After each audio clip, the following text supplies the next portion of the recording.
Alger, décembre 1962, le premier Noël de l'indépendance et de la paix retrouvée. La fin d'une année, c'est toujours un peu la minute de vérité. Pour l'Algérie indépendante, le bilan est lourd. 1 million d'Algériens tués au cours des 7 années de guerre contre les Français, 300 000 invalides, 4 500 musulmans poignardés ou plastiqués par l'OAS depuis le jour du cessez-le-feu jusqu'à l'indépendance, c'est-à-dire en moins de 4 mois.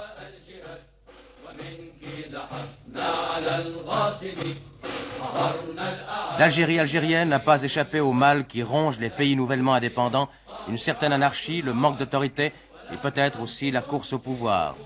L'Algérie, elle aussi, avec ses armées divisées, ses wilayas politisés, était, comme devait nous le déclarer le président Ben Bella lui-même, au bord de la guerre civile. Depuis 2 mois, à peine, Ben Bella et son équipe s'efforcent de gagner chaque jour la véritable indépendance.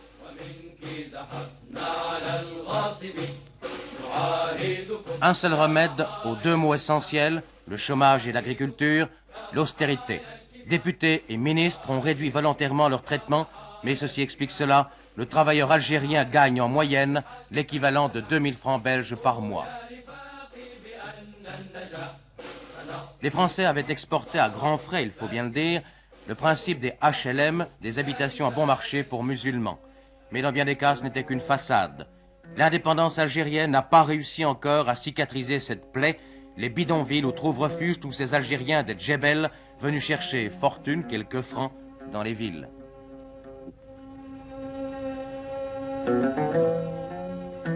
Beaucoup d'usines ont fermé leurs portes, les propriétaires français sont partis, c'est un bien vacant et on parle beaucoup de bien vacant en Algérie car cela signifie le chômage.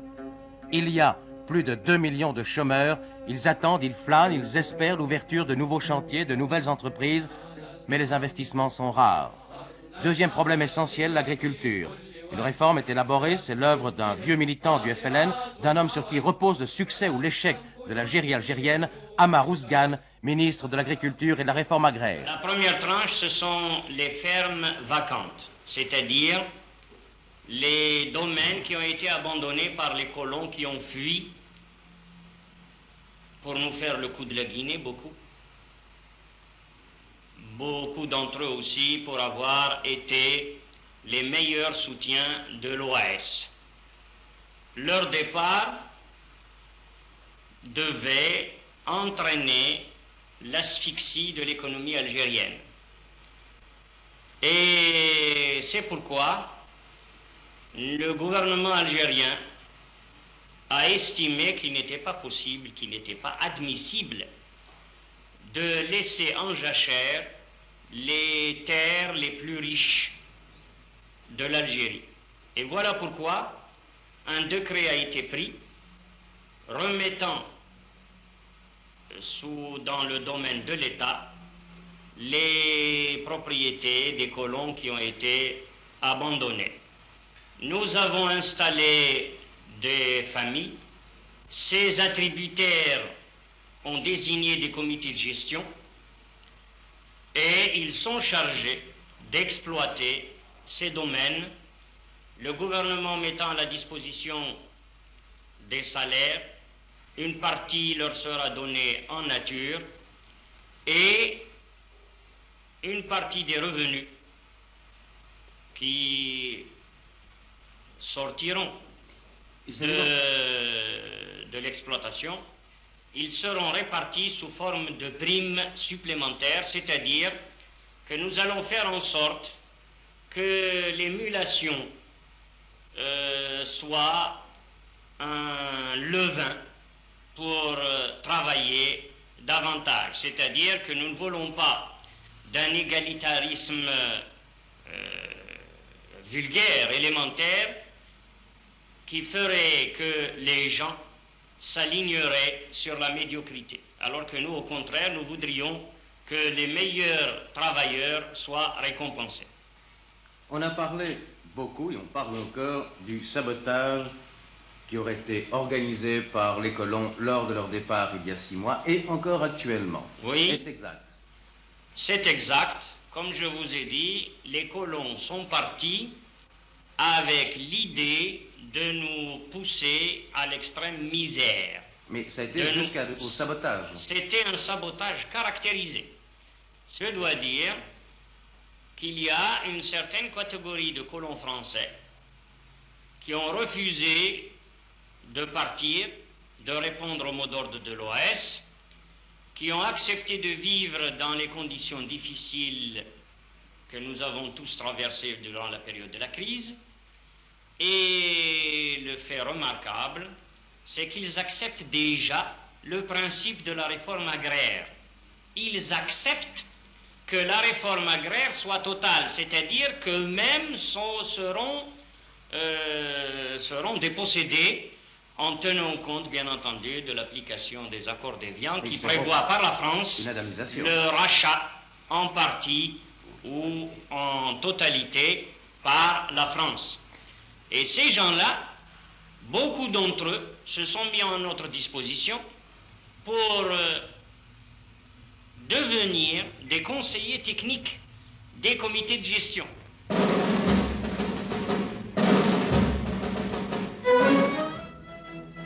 Le peuple algérien a fait sa révolution, il le proclame volontiers. L'organe officieux du gouvernement Al-Shahab signifie le peuple, celui du FLN El-Moudjahid veut dire combattant. Les combattants des maquis de l'ex-armée de libération nationale, les voici, ils sont rentrés dans le rang.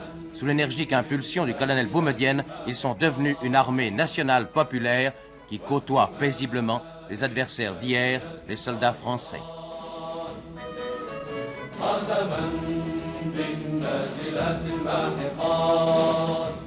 La page est tournée, l'OAS n'est plus qu'un cauchemar. À Bab el-Oued, il n'y a pratiquement plus de pieds noirs. Entre la valise et le cercueil, selon les slogans de l'époque, ils ont choisi, ils sont retournés en France, en Espagne ou en Italie. Les musulmans occupent maintenant leur maison. L'ex-rue Michelet, un des hauts lieux des différentes batailles d'Alger. Le monument aux morts, non loin du forum, du célèbre forum, où l'ex-général Salan et le non moins fameux Carteron de généraux connurent un moment de gloire. Depuis, le forum n'est plus que la place du gouvernement.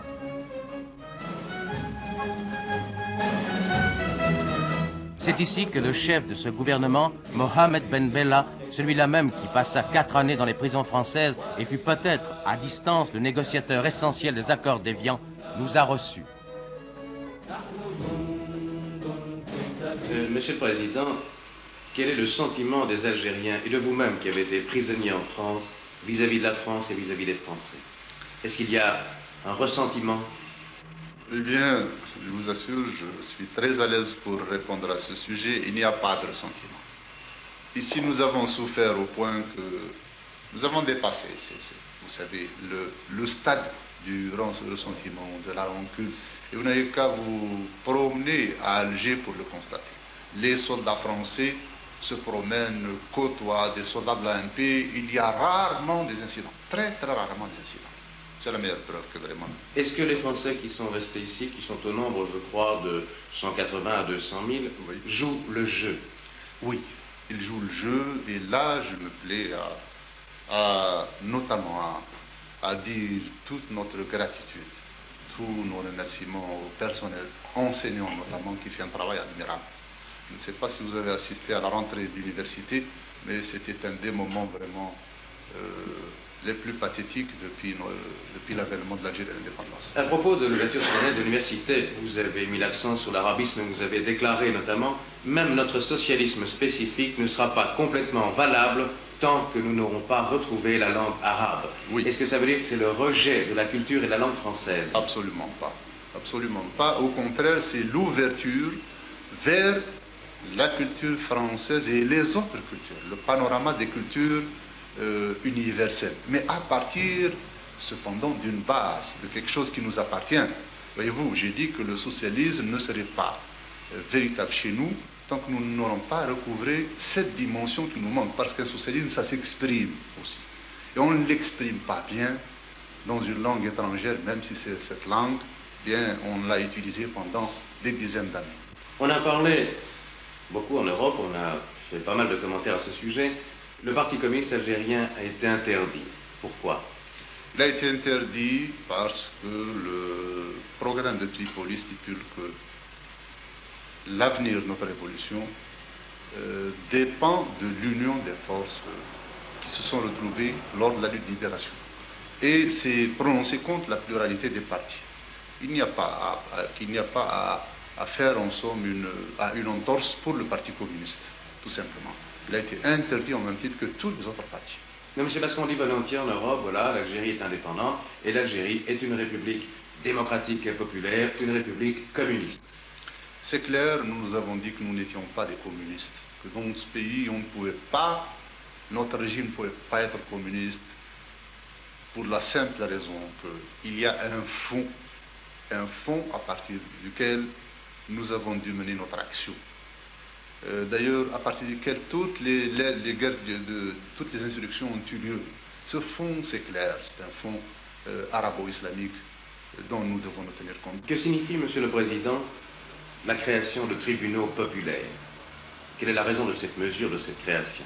Bien, la raison, c'est de créer un instrument qui répond à une situation. La situation dont nous héritons, c'est une situation que vous connaissez. Mais ce sont des tribunaux d'exception ou... Ce ne sont pas des tribunaux d'exception. Nous voulons populariser des tribunaux. Nous voudrions que le peuple fasse sa justice, tout simplement. Je vais vous dire ceci, c'est que pour rassurer certaines inquiétudes, c'est que ces mesures seront approuvées par l'Assemblée, seront présentées à l'Assemblée qui aura à les discuter, à les reprendre à son compte ou à les rejeter. Donc il ne faut pas que l'on s'effraie sur le sens que nous voulons donner à cette action. On répète volontiers, et vous-même, je crois, l'avez dit, l'OAS a fait plus de ravages en 7 mois qu'en 7 ans de guerre. Effectivement. Fait plus de ravages en 7 mois qu'en 7 ans. Nous avons assisté à une véritable hystérie, si l'on pourrait dire, en ce qui concerne ce problème, des dépassements extraordinaires. Enfin, on a fait, je ne citerai quelques exemples, celui de l'université, de la bibliothèque de l'université qui a été brûlée, les actions de l'OAS en Oranie notamment. Ça a fait effectivement plus de mal à tous égards que certains ennemis de guerre. Des statistiques, les documents sur lesquels nous devions travailler pour construire cet État, tout ça a été brûlé, a été détruit, sinon volé.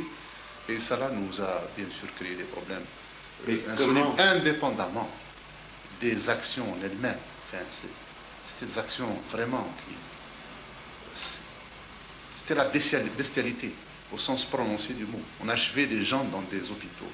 Et cela n'a pas fait, vous comprenez, au point de vue politique, psychologique, a fait plus tort que quoi que ce soit. Et malgré ça, il n'y a pas de haine? Non, il n'y a pas de haine, je vous assure, vraiment. Monsieur le Président, vous êtes un homme très occupé, vous travaillez constamment, toute la journée, il est presque impossible de vous voir, d'obtenir un rendez-vous. Vous êtes pris, vous dormez très peu. Et un journaliste a dit « L'avenir de l'Algérie et toute la République algérienne repose sur un homme, sur un seul homme, Ben Bella ». Est-ce que ça ne vous fait pas un peu peur? Non, ça ne me fait pas peur. Je pense que cela ne correspond plus à une réalité. L'avenir ne dépend plus de Ben Bella dans ce pays. Du seul Ben Bella dans ce pays, croyez-moi. L'Algérie, vraiment, se porte bien, et je suis convaincu qu'elle continuera à se porter bien, de mieux en mieux d'ailleurs. Est-ce qu'il y a une opposition à Ben Bella? Il y a une opposition à Ben Bella. Elle existe, mais de moins en moins, je pense, de moins. Je voudrais encore là revenir au vote massif, pourrait-on dire unanime de l'Assemblée, où existe une opposition à Ben Bella. Je pense que l'atmosphère politique aussi s'est énormément éclaircie.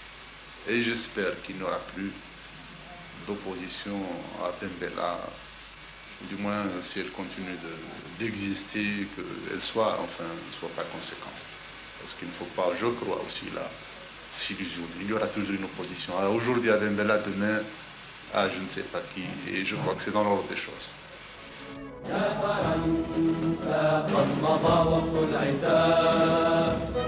Les Algériens ont gagné durement leur djihad, leur bataille pour l'indépendance, 54% de la population est âgée de moins de 20 ans.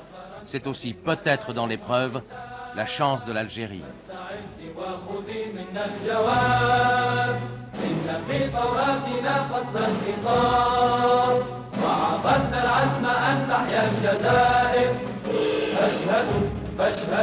فاشهدوا